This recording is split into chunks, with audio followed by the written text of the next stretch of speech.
दोस्तों, आपको तो पता ही होगा कि भारत को सोने की चिड़िया कहा जाता था। इस नाम से यह जाहिर हो जाता है कि भारत देश में सोने का अपार भंडार रहा होगा। यही वजह थी कि विदेश से मुगल, अंग्रेज और बाकी देश के लोग भारत में आए और उस पर कब्जा करना चाहा, ताकि वो भारत के सोने के भंडार को हासिल कर सके और अपने देश ले जा सके। वो इस मकसद में कुछ हद तक कामयाब भी हो गए।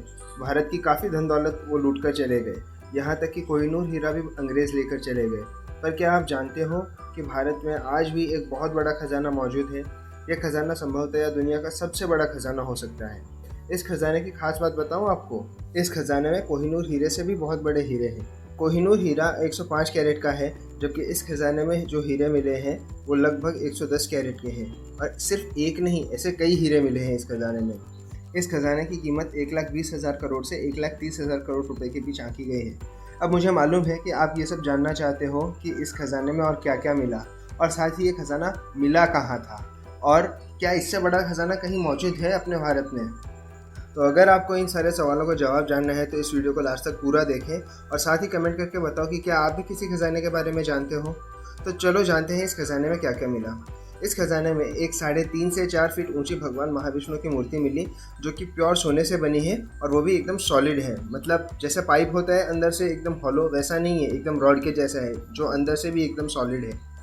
इस मूर्ति पर कई कीमती हीरे और अन्य कीमती पत्थर लगे हुए हैं। एक सिंहासन भी मिला है जो कि पूरी तरह सोने से बना हुआ है, जिस पर सैकड़ों कीमती हीरे जवाहरात लगाए गए हैं। कई लंबी लंबी सोने की चेन्स मिली हैं, जिसमें से एक चेन तो 18 फीट लंबी है। 500 किलोग्राम का एक सोने का शीफ मिला है, 30 किलोग्राम का एक गोल्डन एंकी, 36 किलोग्राम का एक गोल्डन वेल, 1200 सरपल्ली गोल्ड कॉइन्स जिनका वजन 3.5 से 10.5 किलो के बीच था। कई ऐसी बोरियां मिली हैं जिनमें सोने, हीरे, रूबी, सफ़ायर और कई कीमती पत्थर मिले हैं। सोने का नारियल जिस पर माणिक लगा हुआ है और साथ में पन्ना भी लगा हुआ है। 18वीं शताब्दी के नेपोलियन के सिक्के मिले हैं। इसके अलावा रोमन एम्पायर के लाखों सिक्के मिले हैं। इनके अलावा 800 किलोग्राम वज़न के सिक्के मिले हैं जो कि मध्यकालीन समय के हैं। मध्यकालीन समय मतलब मिडिवल पीरियड।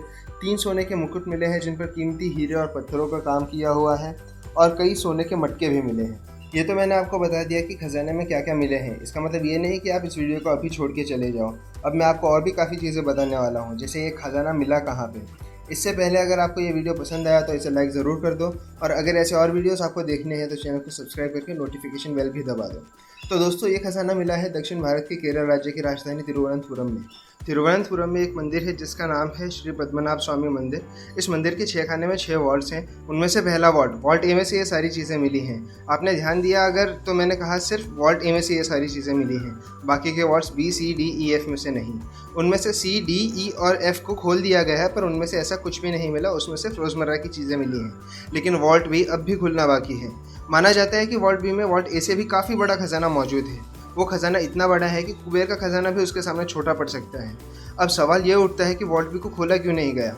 वॉल्ट बी का पहला दरवाज़ा है लोहे की सलाखों का। उसके बाद उसमें एक दूसरा दरवाज़ा आता है जो कि है लकड़ी का।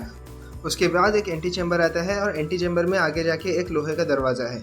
सबसे बड़ी बात यह है कि उस लोहे के दरवाजे में कोई ताला नहीं है जिससे कि उसको कोई चाबी लगा के खोल लिया जा सके। उस दरवाजे को किसी ताले से नहीं बल्कि मंत्रों की शक्ति से बंद किया गया है। जिन मंत्रों का प्रयोग करके उस दरवाजे को बंद किया गया है उन मंत्रों को बोलते हैं नागपाश या फिर नागबंधन। और उन दरवाज़ों को खोलने का सिर्फ एक ही रास्ता है, वो है गरुड़ मंत्र का पाठ। मतलब जब एक सिद्ध सर्वश्रेष्ठ योगी गरुड़ मंत्र का पाठ करेगा तभी उस दरवाजे को खोला जा सकता है। उसके अलावा किसी भी तरीके से उस दरवाजे को नहीं खोला जा सकता। उसके अलावा अगर किसी और व्यक्ति ने उस दरवाजे को खोलने की कोशिश की तो उस व्यक्ति की मौत हो जाएगी, और अगर किसी ने बल प्रयोग करके उस दरवाजे को तोड़ने की कोशिश की तो सब जगह प्रलय ही प्रलय आ जाएगी, सब जगह बाढ़ आ जाएगी। इसलिए उस दरवाजे को खोला नहीं गया। 2011 में सुप्रीम कोर्ट ने सारे के सारे वॉल्ट्स खोलने के ऑर्डर दिए थे। तब एक 7 लोगों की कमेटी वहां गई थी और उन्होंने सारे दरवाजे खोल लिए, लेकिन वो वॉल्ट बी नहीं खोला। इसका कारण यही था, जब वो वॉल्ट बी को खोलने गए तो उन्होंने पहले के 2 दरवाजे मतलब सलाखों का और लकड़ी का दरवाज़ा तो खोल लिया, लेकिन जब वो लोहे के दरवाजे के पास पहुंचे तो उन्होंने देखा कि इसे किसी भी तरह की चाबी से नहीं खोला जा सकता, क्योंकि इस पर कोई ताला नहीं है। फिर उन्होंने जब अपना कान उस दरवाजे पर लगा के सुना तो उन्हें दरवाजे के पीछे से पानी और सांपों की आवाज़ आई। इसलिए उन्होंने उस दरवाजे को नहीं खोला और उसे वहीं छोड़कर चले गए। उस लोहे के दरवाजे पर 2 सांपों के निशान हैं, जो ये सूचित करते हैं कि इस दरवाजे की रक्षा स्वयं सांप कर रहे हैं। इसीलिए 1908 में जब त्रावणकोर राज परिवार को पैसों की ज़रूरत पड़ी और उन्होंने वॉल्ट भी खोलने की कोशिश की, तो एंटी चैम्बर में उन्हें सब जगह सांप ही सांप दिखाई दिए और इसी वजह से वो वहाँ से उस वॉल्ट को छोड़कर भाग गए और उसे नहीं खोला गया। त्रावणकोर रॉयल परिवार के रिकॉर्ड से ये पता चला है कि उस दरवाजे को एक बार 1880 में खोला गया था, सिर्फ खजाने का एस्टीमेट लगाने के लिए। तो अगर उस एस्टीमेट को सही माना जाए तो उस खजाने की आज के समय में कीमत होगी $1 ट्रिलियन। मतलब अगर इंडियन रुपीज़ में मैं आपको बताऊं तो वो है 75 लाख करोड़ रुपए।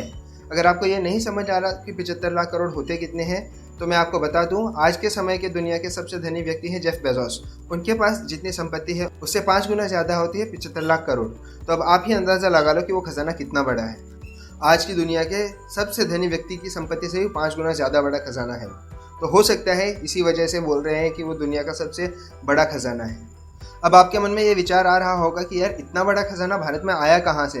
तो अब मैं आपको बता दूं इसके पीछे की पूरी कहानी। उस समय के राजा थे राजा मार्तंड वर्मा। वो एक बहुत ही महत्वाकांक्षी राजा थे। उन्होंने अपने आसपास के छोटे राज्यों को अपने राज्य में मिला लिया और उसके बाद वहाँ व्यावसायिक गतिविधियाँ शुरू कर दी। इसलिए देश विदेश से लोग यहाँ व्यापार करने आते थे और वो यहाँ से आयुर्वेदिक दवाइयाँ और मसाले खरीद कर ले जाते थे और उसके बदले में वो राज्य को देते थे कीमती पत्थर, सोने और अन्य कीमती चीज़ें। इस प्रकार ये व्यापार साल दर साल बढ़ता गया और त्रावणकोर राज परिवार के पास एक बहुत बड़ा खजाना जमा हो गया। उसके बाद राजा मार्तंड वर्मा को इस खजाने की सुरक्षा की चिंता सताने लगी। फिर उनके मन में विचार आया कि मैं एक मंदिर की स्थापना कर देता हूँ। तो उन्होंने क्या किया, पहले ज़मीन खुदवा दी, उसमें ये 6 वॉल्ट्स बनवा दिए, वहाँ अपना खजाना छुपा दिया और उसके ऊपर भगवान महाविष्णु का एक भव्य मंदिर बना दिया और अपने आप को आजीवन महाविष्णु के दास के रूप में घोषित कर दिया। उसके बाद राजा मार्तंड वर्मा के वंशजों ने भी अपना जीवन भगवान महाविष्णु के दास के रूप में व्यतीत किया और कभी भी राज्य सुख नहीं भोगे। तो अब आप मुझे बताइए आपको ये वीडियो कैसा लगा। अगर अच्छा लगा हो तो प्लीज़ लाइक कीजिएगा, अपने दोस्तों के साथ शेयर कीजिएगा और अगर आपको इसके बारे में और भी कुछ जानना है तो मुझे कमेंट करके ज़रूर बताएं।